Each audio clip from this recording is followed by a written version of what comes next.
Salut les amis, début 2025, bonne résolution, j'arrête le thermique. J'arrête le Sportster 1250. Ça tombe bien parce que ça c'est pas du tout le Sporter 1250 les copains. On est chez EasyWatt et voici la BW8 Héritage. Et oui, parce que cette BW8 est une moto électrique. Vous avez le pack batterie qui se trouve juste ici. Et une moto électrique intéressante parce que BW8, B pour biker, W8 pour 8000 watts. Donc on a vraiment une très bonne puissance pour un équivalent 125. D'autant plus que de ces 8000 watts, on va passer à 15 000 watts en crête. Ça fait quasiment 20 chevaux. Pour cette machine qui est annoncée à 176 kg, nous à la balance et un motoservice, on l'a pesé, on est à 178 kg. Il n'y a pas vraiment de mensonge de la part du constructeur EasyWatt. Donc ce petit pack batterie qui n'est pas amovible, ça fait quand même 47 kg. Et alors ce qui est intéressant sont les données qu'il y a sur ces batteries. On est sur du 72 volts, 11 ampères heure. Elles ont une capacité de 8,42 kWh. Pas mal. Bon, on le sait, avec les électriques, ce qui est intéressant, c'est le couple, parce que c'est en direct, d'autant plus ici, parce qu'on a un moteur roue, donc il n'y a pas de déperdition. On est quand même à 280 Nm de couple, ça c'est une valeur très intéressante. Maintenant, cette moto se déguste selon 3 modes de conduite. On a un mode éco, on a un mode mixte et on a un mode sport. Avec le mode éco, ils nous promettent 200 km d'autonomie. C'est un mode qui est bloqué à 50 km/h. Avec le mode mixte, on nous promet 140 km d'autonomie. Là, on a un compteur qui est bloqué à 90 km/h. Et avec le mode 3, le mode sport, sur lequel on peut atteindre les 120 km/h, là, en termes d'autonomie, on serait à, que je ne vous dise pas de bêtises, 120 km. Et bien justement, c'est ce qu'on va vérifier au cours de cet essai. Je vous emmène avec moi sur cette machine très accessible, seulement 75 cm pour la hauteur de selle. Pourquoi? Parce qu'elle est spécifique. On a une route 15 pouces à l'arrière et une route 16 pouces à l'avant. Bon, par contre, ce qui est rassurant, c'est qu'il y a marqué Kenda dessus, comme sur les Indian et certaines Harley Davidson. Bah oui, parce qu'en fait, on est vraiment dans le style custom. Allez, je vous emmène avec moi sur cette Electric Custom. Allez, c'est parti, on va se balader au guidon de cette BW8 en milieu urbain, bien évidemment, puisque c'est un équivalent 125. Cela dit, je vous en reparlerai plus tard de ses qualités. Hop, déjà, regardez, ça tombe dans un petit mouchoir de poche. C'est hyper agile. Ça braque bien. Vous avez vu ces petits passages? Bon, j'ai pas le droit de le faire, ça, normalement. Mais je me permets parce que je suis dans un silence royal. Et je ne pollue pas, chers amis. Cela me donne-t-il tous les droits? Non, bien évidemment. Je suis comme les autres en thermique. Allez, c'est parti pour ce petit tour. En ville, comme je vous le disais, parce que bien évidemment, on est sur un équivalent 125 cm3, mais c'est là que ça devient intéressant. Cette petite électrique est pétrie de qualité dynamique. Déjà, il y a zéro bruit. Je ne sais pas si vous entendez. Ben non, vous entendez rien parce que justement, il y a zéro bruit. C'est ça qu'on appelle le silence. Allez, on va s'arrêter à ce premier feu. Hop. Le toc toc toc que vous entendez à côté de moi, c'est le diesel de monsieur. Moi, je suis full propre. Et c'est parti. Alors, je suis en mode 1, mode ville, qui me limite à 50 km/h, mais sincèrement, je préfère rouler en mode 2, le bleu, qui bloque lui à 90, mais du coup ça donne un petit peu plus de puissance, je trouve, à la poignée. Ouais, je vous disais, donc cette bécane, elle peut s'envisager vraiment sur le réseau secondaire. Pourquoi? Malgré la petite taille de ses roues, on a des pneus qui sont assez hauts, 80 mm, assez ronds, typés ballon, et on a plutôt une bonne garde au sol et vraiment des très bonnes qualités dynamiques offertes par l'ensemble de suspension de la BW8.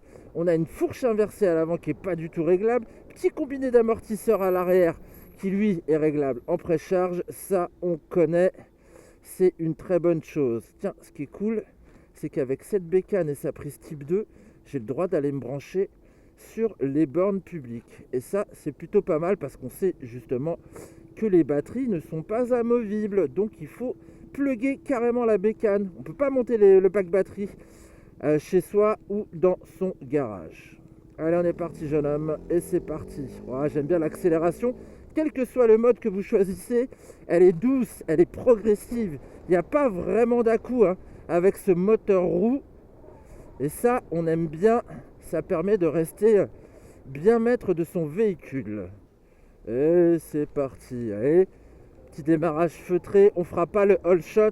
En revanche, on a une très bonne gestion justement de l'accélération.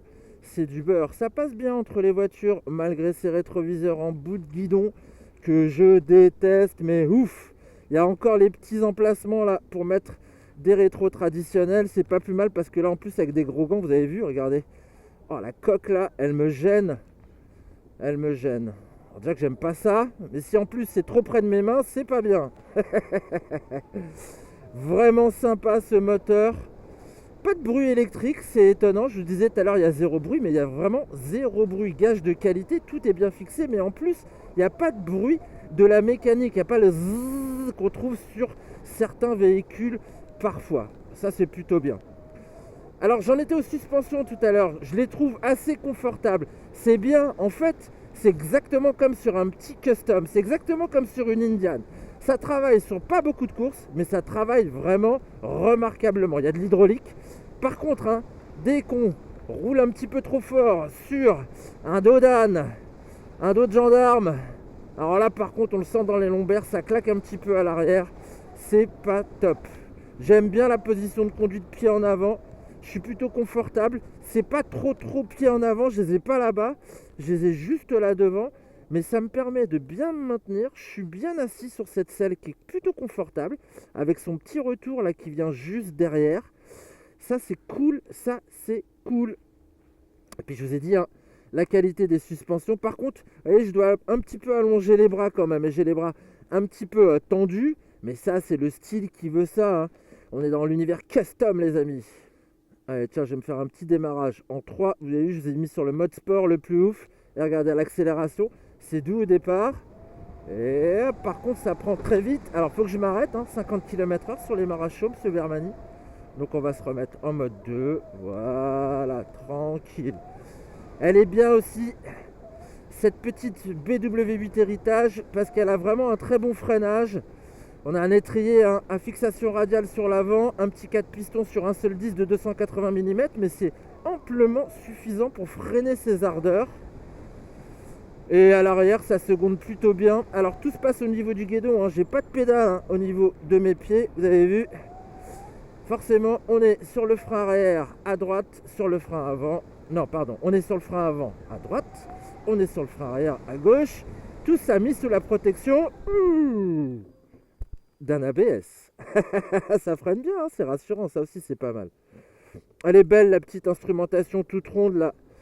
Alors, on retrouve un petit peu hein, l'univers Harley Custom, connecté en Bluetooth, bien évidemment, fonction mirror, bien évidemment. Et puis, il y a plein d'aspects pratiques hein, entre la facilité de rechargement et cette prise hein, type 2. Là, les deux prises USB que j'ai sur la gauche, une standard, une USB-C. Super. Les propriétaires d'iPhone apprécieront. On a un petit régulateur de vitesse aussi et on a également une marche arrière. Mais bon, ça va parce qu'on est quand même au ras du sol. Hein. Je vous ai dit 75 cm pour la hauteur de selle. Et puis elle n'est pas très lourde cette meule. 178 kg hein, d'après la balance motoservice. Voilà, c'est vraiment très agréable.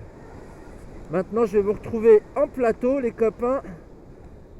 On va faire un petit bilan justement de ma longue semaine d'essai et des différentes mesures que j'ai pu prendre au niveau de l'autonomie, hein, sachant que en ce début d'année sur Paname, il fait froid, on est à 0 degré. Bon, on est à l'heure du bilan, il fait froid les copains, mais ce qui est cool c'est que cette petite bécane électrique, elle réchauffe les cœurs, en tout cas le mien. Moi je valide sincèrement sa conduite, je la trouve très agréable. On voit que les produits électriques, hein, ils évoluent, ça monte en gamme. C'est la deuxième Easy Watt qu'on traîne sur la chaîne Motor Live, après la CW3, hein, que Vincent avait essayé, vous savez les petits supermotes électriques. Vous n'aviez pas trop apprécié sa conduite apparemment. Bon, moi je suis resté dans les clous, ça inspire, hein, de toute façon de musarder, de rouler tranquillement. On a du potentiel, on a de l'autonomie et justement, je voulais valider avec vous cette autonomie. Alors, je ne me suis pas farci les 200 km sur le mode A limité à 50 km/h. Moi, j'ai mixé, j'ai fait un petit panache, un petit peu de 50, beaucoup en mode 2 et puis un petit peu de mode 3, le mode sport. Et j'arrive à peu près 142 km d'autonomie avec cette batterie. Batterie intéressante hein, parce qu'elle ne se met pas en mode dégradé sous les 20% comme beaucoup. En fait, il faut arriver à 3% pour que là, d'un seul coup, elles vous disent ok, maintenant on est en mode dégradé, on va rentrer à la maison pour recharger. Rechargement hyper facile hein, avec la prise de type 2. Sincèrement, c'est que du bonheur. Ce que j'aime bien également, c'est sa facilité de conduite. Elle est vraiment très agile, elle est très légère. Finalement, la prise en main, elle est quasiment instantanée. Maintenant, ce que j'aime pas, ce que j'aime moins, en fait, je trouve qu'elle a un petit gabarit. C'est la route 15 à l'arrière, la route 16 à l'avant. Moi, je suis 1m83. Je me vois passer hein, dans les vitrines. Je trouve que je suis un petit peu trop grand par rapport à ce modèle. Pourtant, quand je suis dessus, je me sens vraiment bien. Donc ça, c'est une question d'image. Ce que j'aime pas du tout, en revanche, ce sont les rétros en bout de guidon avec les gros gants là qui viennent bloquer.